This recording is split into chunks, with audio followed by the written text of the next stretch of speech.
नमस्कार, मैं हूं आपके साथ अंकिता पाल। बुलेटिन की शुरुआत करते हैं। प्रयागराज में अमृत स्नान को लेकर लगभग 10 करोड़ श्रद्धालुओं के प्रयागराज आने की उम्मीद है और इस बीच में मच्छी भगदड़ के बाद में सीएम योगी आदित्यनाथ ने श्रद्धालुओं से भी अपील की है। उन्होंने कहा कि जो व्यक्ति मां गंगा के जिस घाट के करीब है वह उसी घाट पर स्नान करे, संगम नोस की तरफ जाने का प्रयास न करे। श्रद्धालुओं के स्नान के लिए कई घाट बनाए गए हैं, वहां पर स्नान किया जा सकता है। प्रयागराज महाकुंभ में श्रद्धालुजनों की भारी भीड़ है। लगभग 8 से 10 करोड़ श्रद्धालु इस समय प्रयागराज के अंदर मौजूद है। कल भी 5.5 करोड़ श्रद्धालुजनों ने महाकुंभ का स्नान किया था। ये जो भारी दबाव श्रद्धालुजनों के कारण और श्रद्धालुओं के संगम नोच पर जाने के कारण वहां पर एक बना हुआ है, लेकिन पूरा प्रशासन मौके पे वहां मौजूद है। रात्रि को 1 से 2 बजे के बीच में अखाड़ा मार्ग पर, जहां पे अखाड़ों के अमृत स्नान की दृष्टि से बैरिकेड्स भी किए गए थे, तो बैरिकेड्स को फांद करके आने में कुछ श्रद्धालु गंभीर रूप से घायल हुए हैं। उन्हें तत्काल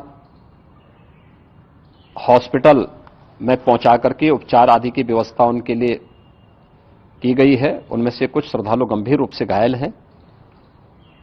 लगातार प्रशासन स्थानीय स्तर पर श्रद्धालुओं की सकुशल स्नान कराने की रीत से रात्रि को कल सायंकाल 6:30-7 बजे से ही मौनी अमावस्या का मुहूर्त प्रारंभ होने के बाद से ही लगातार लगा हुआ है। प्रयागराज में महाकुंभ में श्रद्धालुजनों के सकुशल स्नान करने, अमृत स्नान के लिए देश भर से आए हुए श्रद्धालुजनों की व्यवस्था के लिए, उनके कुशल क्षेम के लिए आदरणीय प्रधानमंत्री जी का प्रातःकाल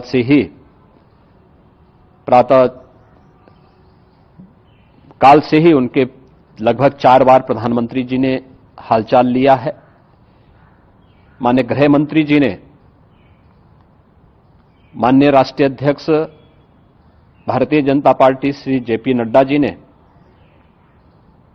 माननीय गृह मंत्री श्री अमित शाह जी ने भी और प्रदेश की माननीय राज्यपाल श्रीमती आनंदीबेन पटेल जी ने भी लगातार जानकारी लेकर के सभी के कुशल क्षेम और सकुशल स्नान कराने के बारे में निरंतर रिपोर्ट ले रहे हैं। हम लोगों की प्रातःकाल से ही श्रद्धालुजन जो भी आए हैं वे स्नान कर सकें, इसके लिए यहां पे उच्च स्तरीय बैठक भी चल रही है, जिसमें मुख्य सचिव भी हैं, डीजीपी हैं, प्रमुख सचिव गृह हैं, मुख्यमंत्री कार्यालय के अपर मुख्य सचिव के साथ साथ एडीजी लॉ एंड ऑर्डर के साथ साथ अन्य वरिष्ठ अधिकारीगण मौजूद हैं। प्रयागराज में हालात वर्तमान में नियंत्रण में हैं, लेकिन भीड़ का दबाव बहुत बना हुआ है। अखाड़ा परिषद से जुड़े हुए पदाधिकारियों के साथ मैंने स्वयं भी बातचीत की है। आचार्य महामंडलेश्वरों से भी, पूज्य संतों के साथ भी मेरी बातचीत हुई है और पूज्य संतों ने बड़ी ही विनम्रता के साथ इस बात को कहा है कि नहीं, श्रद्धालु जन पहले स्नान करेंगे और फिर जब उनका दबाव कुछ कम होगा और वे सकुशल वहां से निकल जाएंगे, तब हम लोग स्नान करने के लिए संगम की तरफ जाएंगे। अभी पहले श्रद्धालु जनों को, चूंकि देश भर से आए हैं, तो इसके लिए उन्हें सभी अखाड़े इसके लिए सहमत हैं और सभी लोग इस व्यवस्था के साथ जुड़े हुए हैं।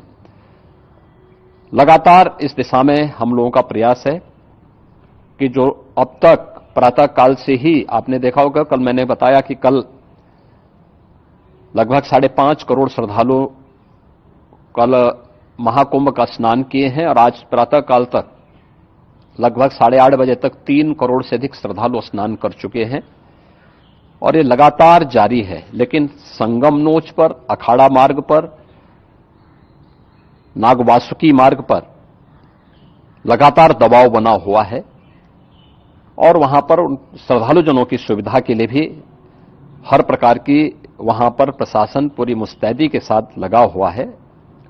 और इसीलिए मेरी अपील है पूरे प्रदेशवासियों से, पूरे देशवासियों से और सभी श्रद्धालुओं से भी, सभी पूज्य संतों से भी कि अफवाह पर कोई ध्यान न दें, संयम से काम लें। ये सब आयोजन सभी लोगों का है। प्रशासन उनकी सेवा के लिए पूरी तत्परता के साथ लगा हुआ है। केंद्र और राज्य सरकार पूरी मजबूती के साथ वहां पर हर प्रकार का सहयोग करने के लिए तत्पर है। लेकिन कोई किसी अफवाह पे ध्यान न दे। कोई भी व्यक्ति नकारात्मक अफवाह फैलाने का प्रयास करेगा, उस प्रकार से नुकसान हो सकता है। और जहां पर हैं आप, लगभग 15 से 20 किलोमीटर के दायरे में अस्थायी घाट बनाए गए हैं, उसमें कहीं भी वे स्नान कर सकते हैं। आवश्यक नहीं कि संगम नोच की तरफ ही आएं, क्योंकि भीड़ देखते हुए, खासतौर पर जो बुजुर्ग हैं, बच्चे हैं, श्वास के रोगी हैं, उनको लंबी दूरी तय नहीं करनी चाहिए और जहां पर हैं वहीं पर आराम से पहले स्थिर होकर के कार्य करें, वहां पर रह करके। और जो नजदीक के घाट हैं, उसी नजदीक के घाट में स्नान करेंगे। सब गंगा जी के ही घाट हैं और गंगा जी के इस घाट में वही पुण्य प्राप्त होगा। ये मौनी अमावस्या है। मौनी अमावस्या में स्नान का महत्व है। संगम में स्नान का दबाव बहुत ज्यादा है, इसलिए सभी लोग अगर वहां पे इसमें अपना सहयोग करेंगे तो सकुशल हम सभी श्रद्धालु जनों को वहां पर स्नान करने में सफल होंगे। और फिर इसके उपरांत अमृत स्नान के लिए पूज्य संतों से भी, अखाड़ों से भी हम लोग अनुरोध करेंगे। जो घायल हैं, गंभीर रूप से घायल हैं, उनके उपचार की तत्परता के साथ व्यवस्था भी की गई है। उन सबके सकुशल स्वस्थ होने की भी हम कामना करते हैं। लेकिन मेरी अपील होगी कि कोई भी नकारात्मकता न फैलाने दें और न किसी अफवाह पर विश्वास करें। स्थिति नियंत्रण में है। हां, दबाव जरूर है, क्योंकि मैंने आपको बताया कि प्रातः काल से सुबह 8:30 बजे तक 3 करोड़ से अधिक श्रद्धालु स्नान कर चुके हैं। और पूरे मेला क्षेत्र में अगर हम देखेंगे, प्रयागराज में हम देखेंगे तो लगभग 9 से 10 करोड़ श्रद्धालु इस समय वहां पर मौजूद है, जिसमें से 3 करोड़ यह वापस जा रहा है। इसके लिए रेलवे ने भी मेला स्पेशल लगाई हुई है। प्रातः काल से लगभग 40 मेला स्पेशल प्रयागराज स्टेशन से, जोशी स्टेशन से, अन्य स्टेशन से श्रद्धालुओं को लेकर के सकुशल स्नान कराने के बाद उनको लेकर के गंतव्य की ओर आगे बढ़ी है। और लगातार ये प्रक्रिया वहां पर आगे बढ़ाई जा रही है। होर्डिंग एरिया भी बनाए गए हैं। प्रशासन जो वहां पर डायरेक्शन दें, मुझे लगता है सब लोग उसका पालन करेंगे तो सकुशल, क्योंकि पूरा दिन भर देर रात्रि तक अमृत स्नान का मुहूर्त है। मौनी अमावस्या का जो मुहूर्त है पूरे रात्रि भर है। इसलिए ये नहीं हो केवल इस पे कि हम अभी स्नान करेंगे, आवश्यक नहीं, कभी भी आप स्नान कर सकते हैं। तो उस पर जरूर सभी से मेरी विनम्र अपील होगी कि वे लोग उस पर सहयोग करेंगे तो सकुशल सभी को स्नान कराने में और सकुशल इस महापर्व को आयोजित करने में प्रशासन को। मौनी अमावस पर महाकुंभ में रात 1 बजे मची भगदड़ को लेकर सीएम योगी आदित्यनाथ ने लखनऊ में उच्च स्तरीय बैठक बुलाई और मैराथन बैठक में मुख्य सचिव, डीजीपी और उत्तर प्रदेश शासन के तमाम वरिष्ठ अधिकारी मौजूद रहे। मुख्यमंत्री ने लखनऊ से लगातार प्रयागराज महाकुंभ में जारी राहत और बचाव के कामों पर नजर बनाए रखी और अधिकारियों से पल पल की अपडेट भी ले रहे हैं। इस दौरान प्रधानमंत्री नरेंद्र मोदी ने भी 4 बार फोन करके उनसे बातचीत की और साथ ही महाकुंभ हादसे के बाद की स्थिति और राहत कार्यों का अपडेट लिया है। साथ ही केंद्रीय गृह मंत्री अमित शाह, बीजेपी के राष्ट्रीय अध्यक्ष जेपी नड्डा और साथ ही राज्यपाल आनंदीबेन पटेल ने भी मुख्यमंत्री से फोन पर बात की है।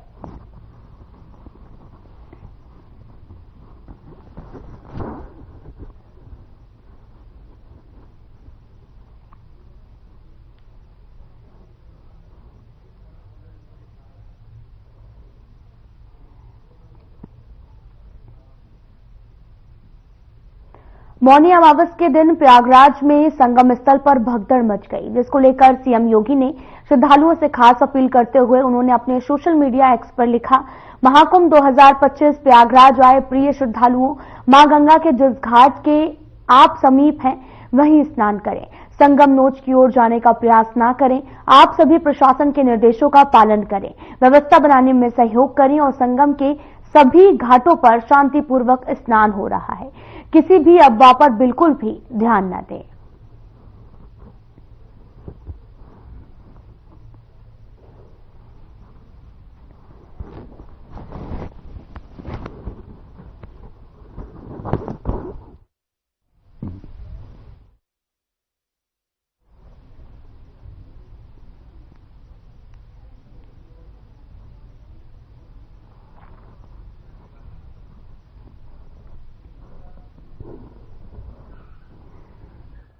आपको बताते चलें कि मौनी अमावस के दिन 10 करोड़ से भी ऊपर के जो श्रद्धालु हैं वो आने की उम्मीद यहां पर जताई जा रही है। आपको पता चले कि सीएम योगी ने श्रद्धालुओं से भी अपील की है कि प्रशासन के निर्देशों का पालन करें।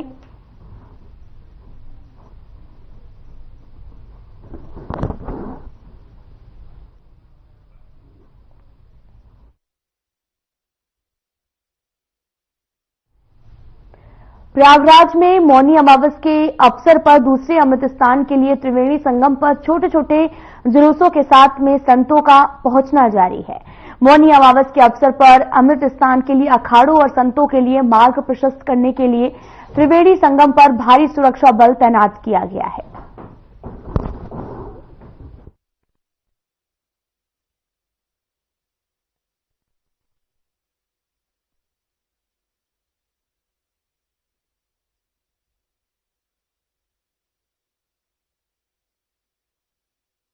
उत्तर प्रदेश में सभी विद्यालयों का जल्द सुरक्षा ऑडिट कराया जाएगा। भवन, खेल के मैदान और प्रयोगशालाओं में सुरक्षा से संबंधित किन किन बातों का विशेष ख्याल रखा जाना है, इसके अहम बिंदुओं की सूची भी तैयार कर भेज दी गई है।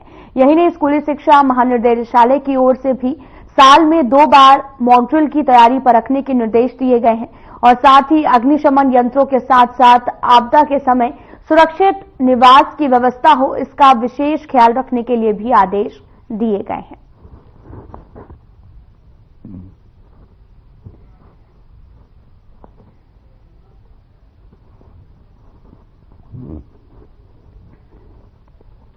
आपको बता चले कि मॉक ड्रिल पर तैयारी पर रखने के निर्देश दिए गए हैं और कई बिंदुओं पर बातचीत की गई। दरअसल स्कूलों का जल्द ही सुरक्षा ऑडिट होगा।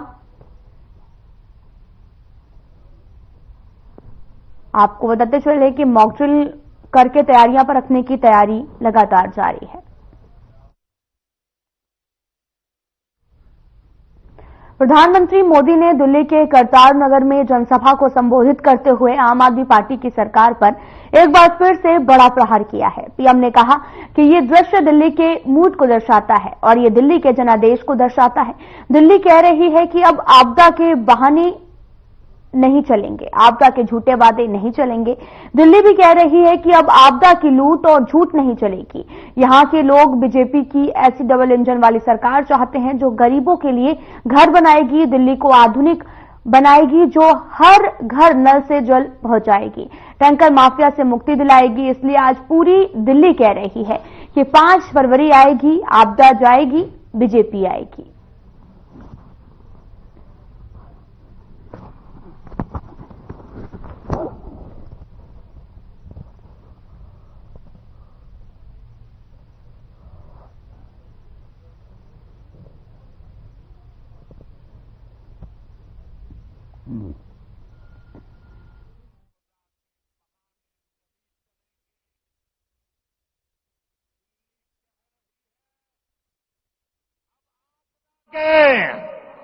फर्जी वादे नहीं चलेंगे।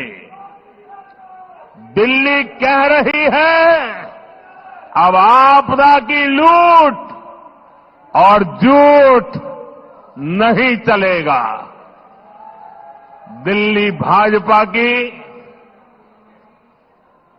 यहां के लोग भाजपा की ऐसी डबल इंजन सरकार चाहते हैं जो गरीबों के कल्याण और दिल्ली के विकास दोनों पर एक साथ काम करे।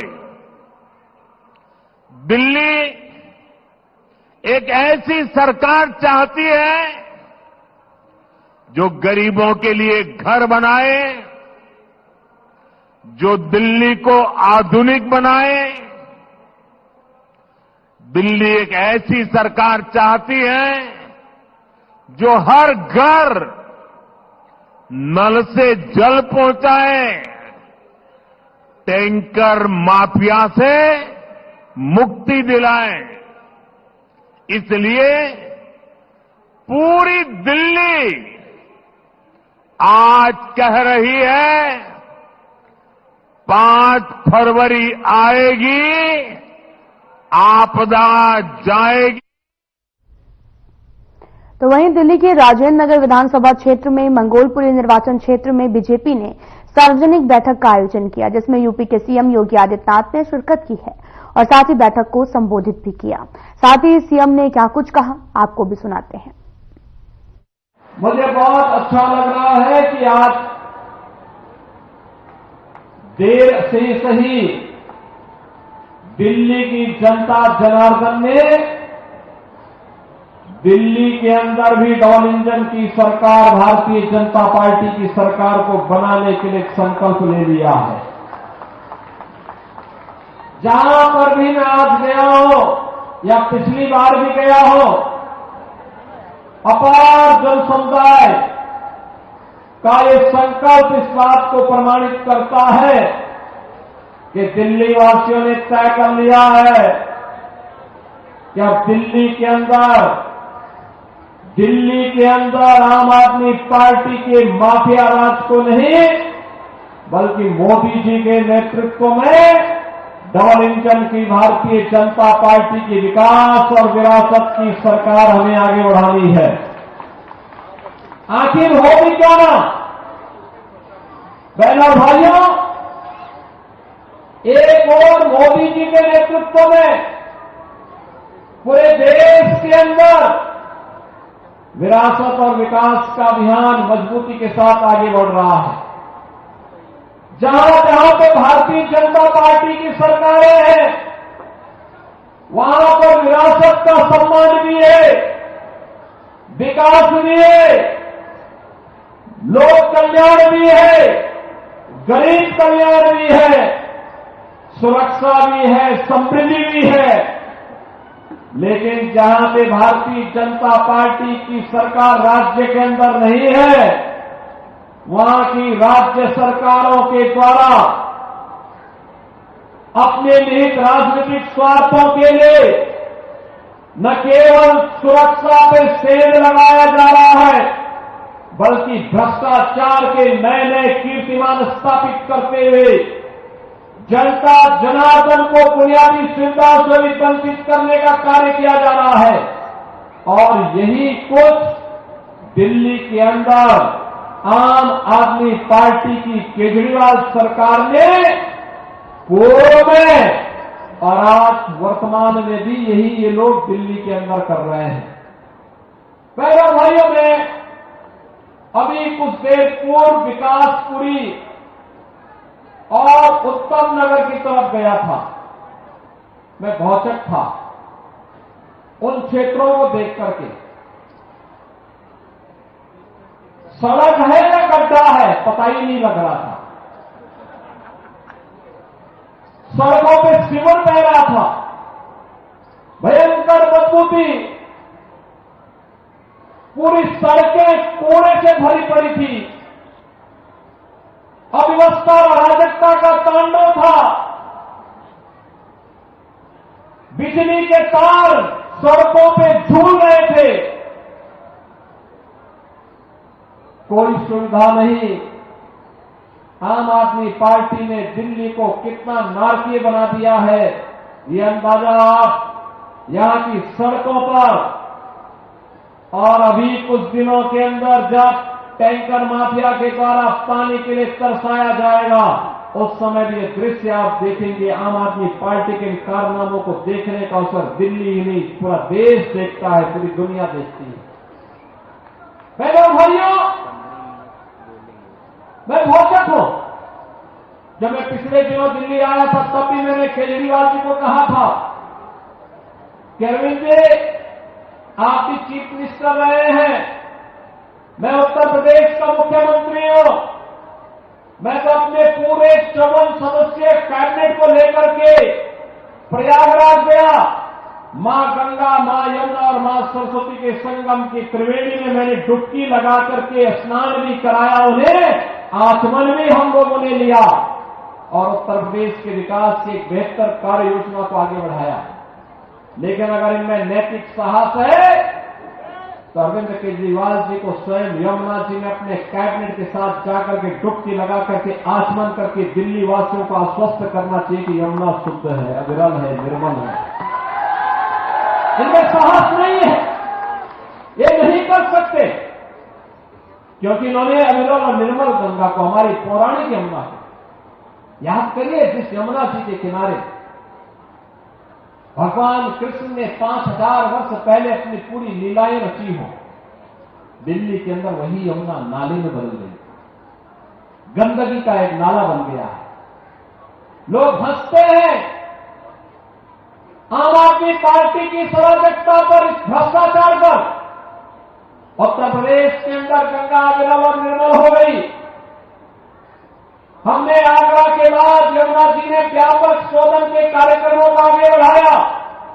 परिणाम है कि प्रयागराज में जाकर के मां गंगा और यमुना का संगम जब होता है तो संगम में अविरल गंगा है तो अविरल यमुना भी है। परिणाम है कि कोटि कोटि श्रद्धालु आकर के संतों के सानिध्य में महाकुंभ का स्नान कर रहे हैं। पिछले 16 दिनों में अब तक 18 करोड़ लोगों ने स्नान किया है। और बहनों और भाइयों, महाकुंभ के 45 दिनों की अवधि में 40 से लेकर 45 करोड़ श्रद्धालु प्रयागराज की धरा पर आकर के इस पावन कुंभ का आनंद लेगा। मैं पूछना चाहता हूं, आखिर दिल्ली की जनता ने क्या किया था?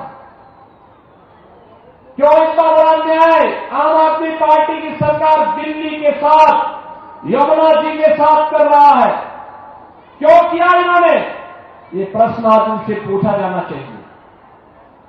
और मैं यह भी प्रश्न इनसे पूछना चाहूंगा, कहां इन्होंने दिल्ली के इंफ्रास्ट्रक्चर को वर्ल्ड क्लास बनाने की बात कही थी? जब भी केंद्र की मोदी जी के नेतृत्व की सरकार ने इन्हें कहा कि रैपिड रेल के लिए पैसा देना है, उत्तर प्रदेश अपना शेयर देता है, केंद्र सरकार अपना शेयर देता है, लेकिन दिल्ली की आम आदमी पार्टी की सरकार पहली रैपिड रेल के लिए अपना शेयर देने से इनकार करती। 12 लेन का हाईवे जो दिल्ली से मेरठ को जोड़ता, दिल्ली की सरकार ने सहयोग नहीं किया। दिल्ली के अंदर मेट्रो का विस्तार हो, केंद्र सरकार अपना पैसा देती है, दिल्ली की आम आदमी पार्टी सरकार अपना शेयर नहीं देती है। उत्तर प्रदेश आज में सबसे अधिक मेट्रो सिटी के रूप में जाना जा रहा है। उत्तर प्रदेश के अंदर हम लोगों ने 3 करोड़ से अधिक लोगों को, परिवारों को हर घर नल के साथ जोड़ने का काम किया है। लेकिन दिल्ली के अंदर टैंकर माफिया को प्रश्रय देकर के इन लोगों ने दिल्ली की जनता को पानी के लिए तरसाया है, एक एक बूंद पानी के लिए तरसाया है। मुझे तो कभी कभी लगता है कि ऐसा तो नहीं कि इनके अंदर औरंगजेब की आत्मा समा गई है कि दिल्ली की जनता को पानी के लिए तरसा रहे हैं। बहनों और भाइयों, मैं आपका आह्वान करने के लिए आया हूं जो आम आदमी पार्टी आपको एक एक जल बूंद के लिए, एक एक बूंद जल के लिए तरसा रही है, उस आम आदमी पार्टी को एक एक वोट के लिए तरसाइए। ये सबसे अच्छा समय है, अन्यथा वक्त जाएगा फिर ये वही भ्रष्टाचार में लिप्त हो जाएंगे। ये दुनिया की पहली राजनीतिक पार्टी है, ये दुनिया की पहली राजनीतिक पार्टी है जिस पार्टी के ऊपर भ्रष्टाचार का आरोप लगा है। इस पार्टी के 1 दर्जन मंत्री और पदाधिकारी जेल के अंदर गए हैं या जेल में जमानत पर छूटे हैं। इन्होंने शराब घोटाला किया, भूमि घोटाला किया, यहां पर जनता जनार्दन की हर योजना में लूटपाट किया। इन्होंने यहां दिल्ली की जनता को विकास से भी वंचित किया, बुनियादी सुविधाओं से भी वंचित किया। यहां तक कि केंद्र सरकार के द्वारा स्ट्रीट वेंडर के लिए बनाई जाने वाली पीएम स्वनिधि योजना का लाभ भी यहां के पटरी व्यवसायियों को नहीं लेने दिया। यहां तक कि लाभ में इतना ही। नमस्कार।